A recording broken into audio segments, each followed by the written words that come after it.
Hello folks, Lon Jenkins here. Once again in this video, I'm going to show you what I do every spring to help with the growth of my lawn. I'm going to go back, rewind that so you can see the difference in how the lawn looks when I do my dethatching. Now most of us admire a nice lawn, but after a long, cold, wet winter, you'll notice that the grass isn't looking as healthy as it was in the previous fall. And the soil may become compacted over the winter from foot traffic, animals like deer. I mean, we have herds of deer around me. And the compacted soil is bad for the plants. It restricts the root growth. It reduces water from getting down deep into the soil and the air circulation. And this limits the uptake.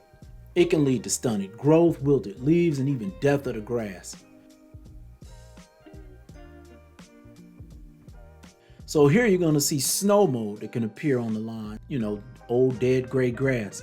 And it occurs when the snow covers the lawn for an extended period of time, creating moist environment that's, conducive to mold growth. Now, while snow mold can be unsightly, it rarely causes damage to the grass and it can be remedied fairly quickly. After doing years of research, I learned about the benefits of dethatching the lawn to promote new growth. Removing thatch allows air to hit the soil, and that can provide several benefits, such as helping with the root growth, increasing soil aeration. Once you do this helps to improve the nutrient uptake by the plants, and it also helps support beneficial soil microorganisms. Beneficial soil microorganisms are microorganisms that live in the soil to provide important benefits to the plants. So after you thatch it and get all of that stuff up, you can use like that groundskeeper rake that I have. That thing is awesome for pulling up thatch out of the grass in the tough spots. Right there is where I had some work done and people kept trampling on it all over the winter.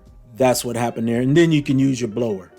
So take a look at this, ladies and gentlemen. I cleaned up all that dead grass. The air is hitting that area, and it's looking really, really good.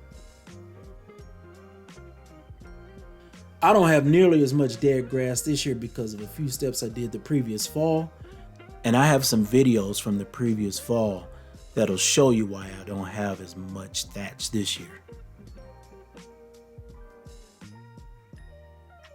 I want you to look at that whitish haze that has slowly disappeared after I did the dethatching. I set the dethatcher at the highest setting and the grass perks up. Over the next few weeks, I'll watch the lawn slowly come back to life. The grass will be greener, thicker, and it'll be hard to believe the difference that removing that thatch layer will make. Thanks again for stopping by. Just wanted to hit you with a quick video. This has been the Lon Jenkins.